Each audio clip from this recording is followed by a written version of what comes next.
Good morning, good afternoon, good evening. It is time for another chat, another Nomad Without Limits chat. And online, I have Miss Samantha Marcum. Hello, good afternoon.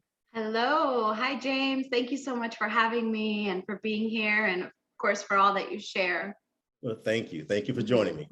And what I want to do, first of all, is give anybody out there a chance to subscribe. If you have not subscribed yet, go ahead. I'll wait. Do it. All right, now we're back. Okay. So that's quick. I wanted to talk to you because I'm big on self-care. And I realize now that so many people are going through things, but not many people are taking the time to be still and just say, let me get my focus, let me get my balance. And so I thought about you. I said, let me call Samantha, see if she would be interested in stepping out to say, let's do this. And so here you are. So go ahead and tell us who you are. Thank you so much. And thank you for thinking of me. My name is Samantha Marcum, and I am a wellness advocate. I wear a lot of hats in the community. I teach people how to manage their energetic bodies, which is a part that sometimes people don't even know they have. I also teach yoga, mindfulness, meditation. I feel like it's so important to get in our physical bodies and work with what we've got, you know? I love to just meet people where they are and then go from there. So I love creating community and being in community and just seeing people come together and share wellness, and it's all encompassing, whether it's meditation, yoga, Reiki, sound healing, travel. I love creating retreats. Right. So that's just a little bit about what I do. Thank you. So how did you get involved? How did you get started in Reiki and yoga and meditation? Through my own self journey, right? I've always been pretty tuned into the things that go bump in the night and things that are a little bit mysterious and out there, even as a child.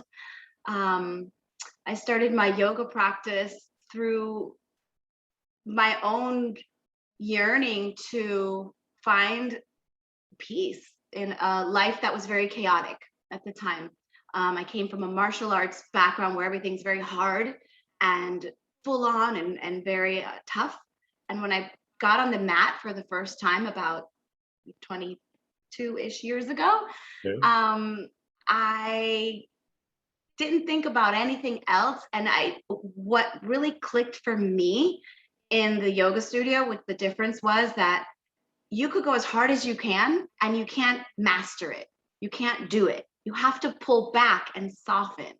And that was new for me. That was a completely new concept. So through my own journey in yoga, I later became a teacher and wanted to share. Same thing with Reiki. When I started to receive energy work and go to places where people were sharing this modality, it was the first time I didn't have to question, how does it work and what are you doing? I just felt it. And then through my own exploration, I'm a natural sharer. I'm a natural teacher. So it's natural to me to share what's working and what I'm up to, So I could say I'm forever a student. I'm only just sharing what I'm learning.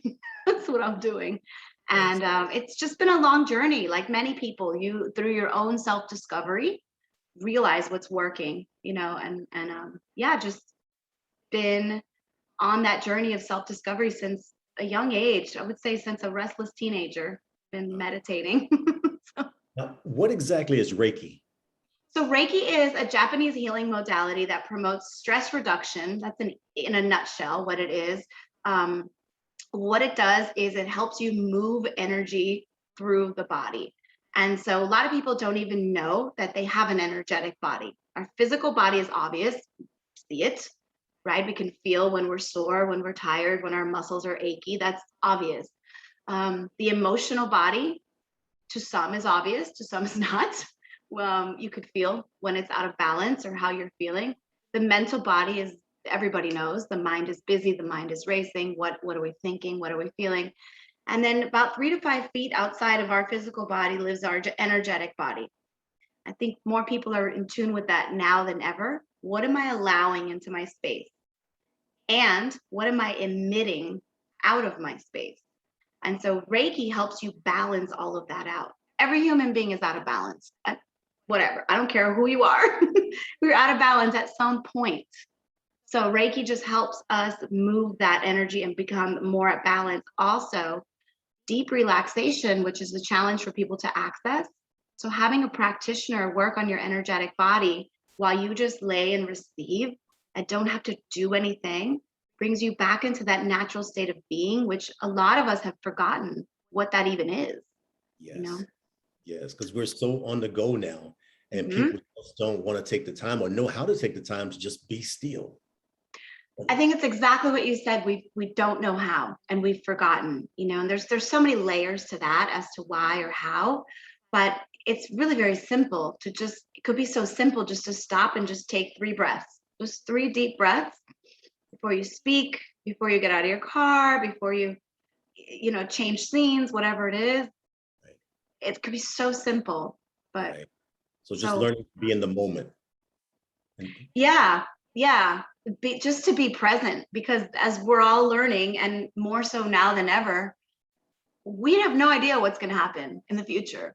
Sure. You could plan for it. You could have every step of your life, mapped out on a grid, and then surprise, something happens. And so to be present takes you out of that anxiety in planning and anticipating, and out of the dwelling of depression of what happened and what our circumstances were, and just being right here, being present. Gotcha. That's really all we have. I've talked to a lot of people that told me they cannot get into yoga because they feel like they're worshiping another god. They don't want to chant. They don't want to do those things, and they feel like it's related to another religion. So can you kind of calm their nerves to let them know what yoga is about? Yoga is about breathing and being in your body. The unification, yoga means to yoke, to unify the mind, the body, and the spirit. Has no connection to religion. And yes, we see the deities when we see the things, because it comes from India, and people put their culture into what they're up to. But yoga in itself is the unification of the mind, the body, and the spirit, which is, if you're a human being, you have a mind, a body, and a spirit. And people get tripped up about the spirit part. Like you said, it's like, what spirit? Whose spirit? What are you talking? I get it all the time. And of course, it's a lot of it is your programming and what you're taught that you can and can't do, and what's right and what's wrong. I teach yoga to help people get in their bodies and breathe. If you can breathe and you can move your body, even if you can't move your body, you can do chair yoga. You can do yoga. So that is a very common thing. People don't want to get roped into something that goes against their belief system. And I would say, instead of making that assumption, to just get curious and ask the teacher, are we going to be chanting to any gods? Because that's not for me. Or are we going to be, taking an oath to follow a certain thing? And chanting is completely separate and different, and it's just bringing you to a higher space of being, really. Okay. Thank you for clarifying. Yeah. Sure. Now you're making me look at myself to say I need to get back on the yoga mat. I've got 3 yoga mats here, and they're just on the wall, leaning against the wall. I'm sitting here thinking, okay, it's time to get back down, get focused, and get back to that balance. And I know that balance you're talking about, and it is an amazing feeling. Yeah. So 2020 arrived and COVID came.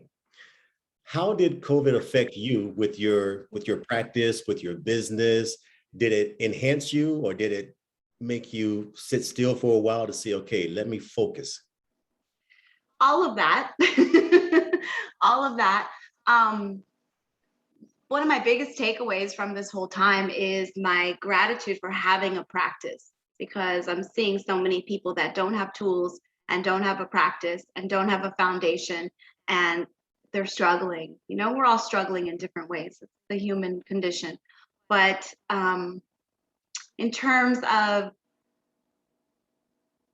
the business or what I do, all of my work has been based in human connection.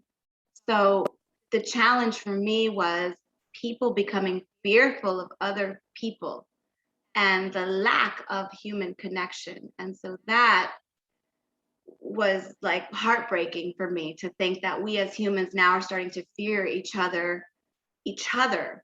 Of course, nobody wants to get sick, and we should be mindful and we should take care of ourselves.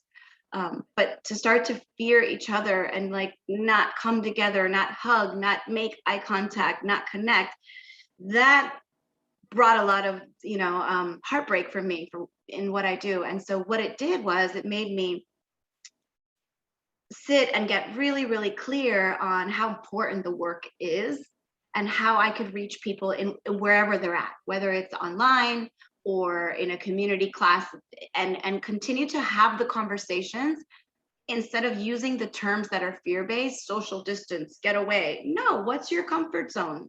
What's okay? Is this too close for you? Is this all right?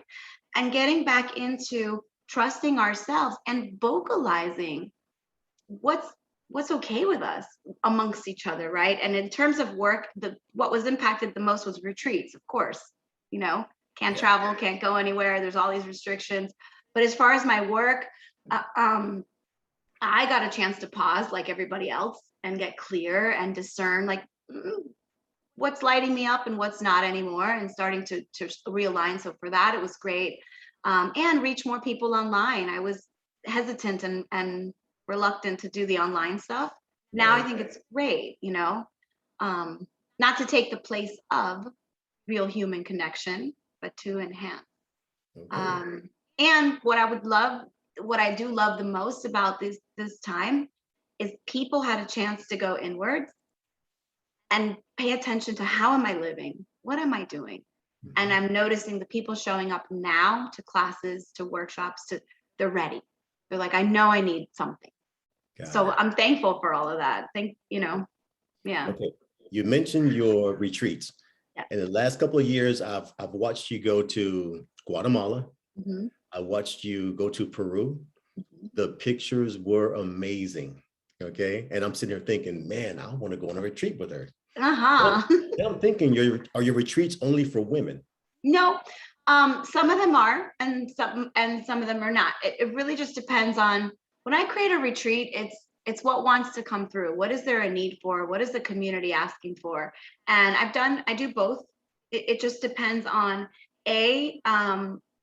what the intent of the retreat is, what wants to come through.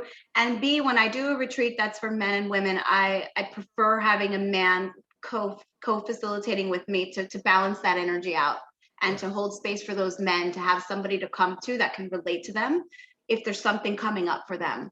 And as you know, when you travel, you get out of your comfort zone. So many people have never left the country or would never go somewhere, and now they're here and they go through what they've gone through. So it's so important for me, for them to feel safe.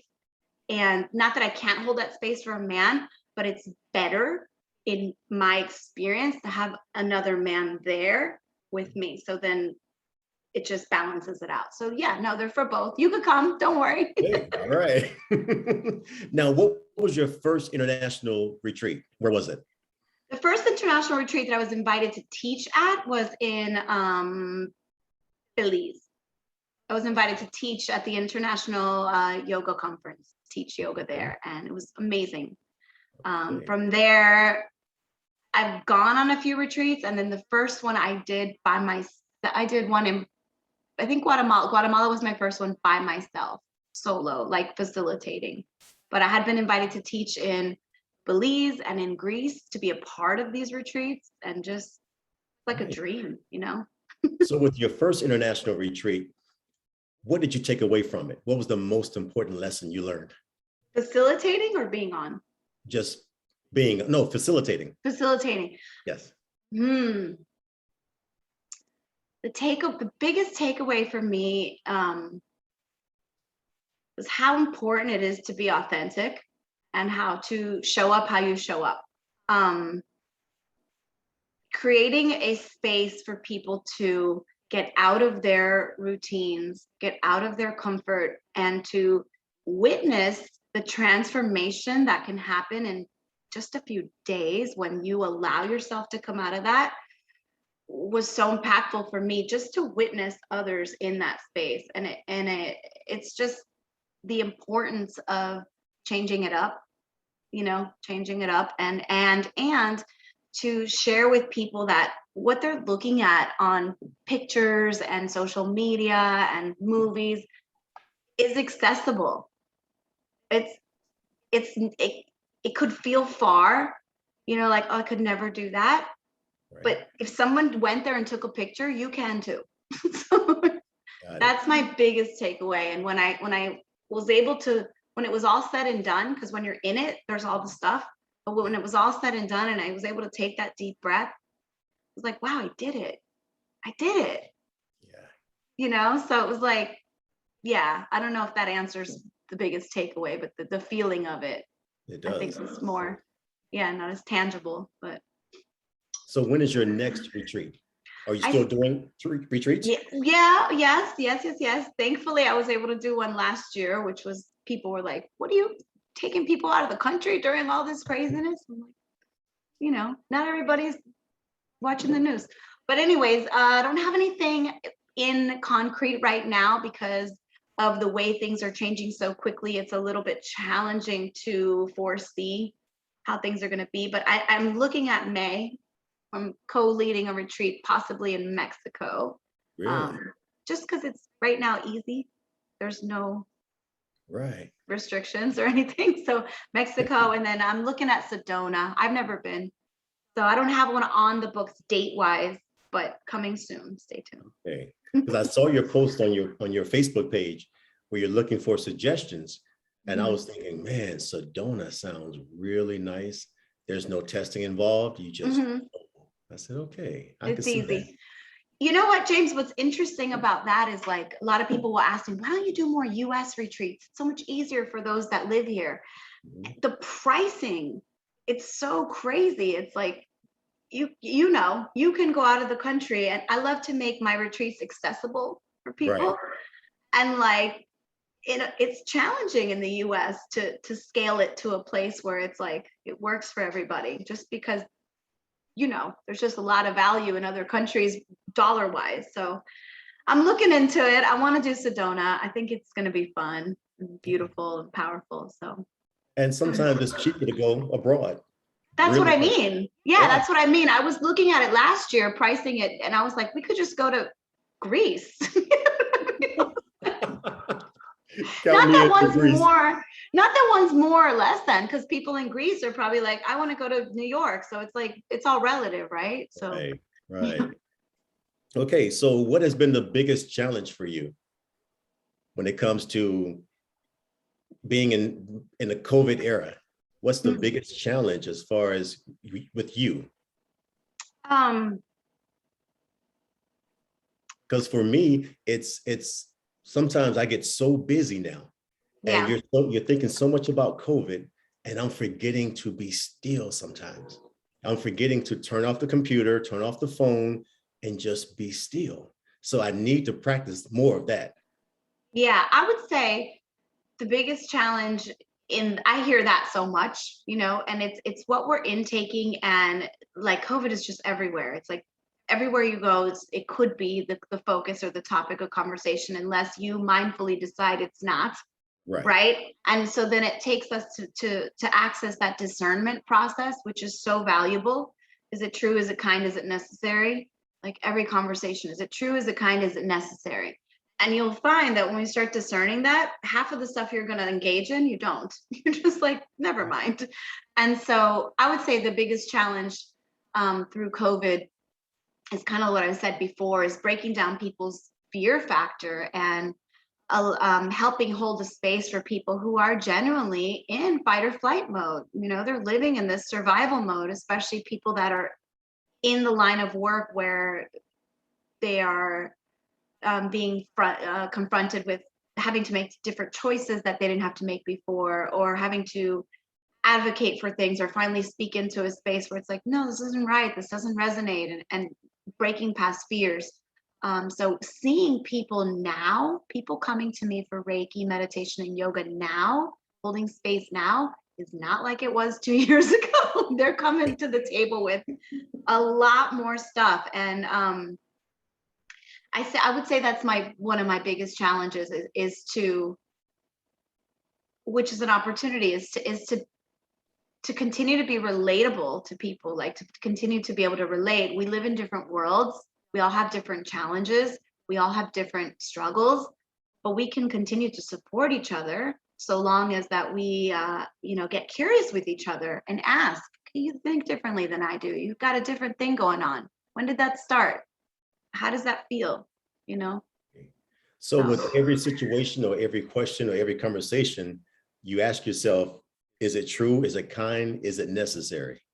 Not always. I am a human being walking this earth with you, but I find that it's a simple tool for discernment. And I think if we're talking about self-care, the obvious self-care is, yes, take a bath, take a moment, take time off, do those things, the obvious. But if you want to go into a deeper level of self-care, I would say discernment is so important, because it allows us to choose what we're engaging in, which ultimately is like where we put our attention and then what we're creating. So is it true? Is it kind? Is it necessary? Has helped me tremendously with engaging with people with differences in opinions, or just checking in with myself, like checking myself. Why am I even having this conversation? Is it helpful to anybody? And half the times it's not. I get it. Now I see myself asking, Yeah. is it true? Is it kind? Is it necessary? And then just walking away from the person. You know what I love? I just say thank you, because anytime I'm triggered or challenged or having a conversation that perhaps isn't being met with kindness or whatever, it's an opportunity for me to look at myself, right? And so I'm so thankful. If everything's rainbows and butterflies, we don't grow. Right. And so I thank people for challenging me now, and thank you so much. They don't know what to do with it. They're like, what? I want to argue. I want to be right. But that's radical self-care. That's like taking the reins and being like, no, I will not give my peace away. I won't. Right. And it's so important to be able to say, hey, this is my space. I'm going to protect my space. Oh, yeah. Oh, yeah, absolutely. First, you have to get present to what is your space, right. To even knowing what that's an option. And of course, many people have different situations where they have others in their space and people relying on them and people in that, in that field all the time. So whatever that looks like to you, if you're a mom of 4 and you're, holding it down and keeping it together and telling somebody to take an hour and go meditate, they look at you like you're absolutely crazy. So I would say, can you take 3 breaths with your kids? Everybody stop. We're all going to just take 3 breaths. Like find what's simple and accessible and then start from there. And I would say to you with your yoga mat, just roll your mat out instead of having it against the wall. Roll it out. And when you're doing your things around your house, whatever your things are, you look at it, just stop and do a little bit of stretching. It doesn't have to be a whole class. Just stop and ask your body, what do you need? Got it. Yeah. It. Thank you. Of course. I'm going to roll it out today. I promise. Yay. Don't promise me. Promise yourself. I promise you, James. Yes. Well, I want to thank you for your time. This is our first episode of self-care. So thank you for being here. And I really do appreciate you. Thank you. Thank you, James. Thanks for having me. And thank you for including self-care in all that you're doing. You're welcome. So how may our audience contact you if need be? Do you have a Facebook page, YouTube channel, Instagram? All the things. My website is just my name, SamanthaMarcum.com. It's right now under construction. So wait like 2 days to go there. And then my Instagram is my name, Samantha Marcum Healing. I share what I'm up to and all kinds of stuff on there. That's probably the easiest way to filter everything out. Got it. Thank you so much. I will probably see you at a sound healing, a sound bath real soon on the beach. Yes, I hope so. Full moon coming up. Gotcha. All right. Thank you, James. Take care. All right. Thanks, you too.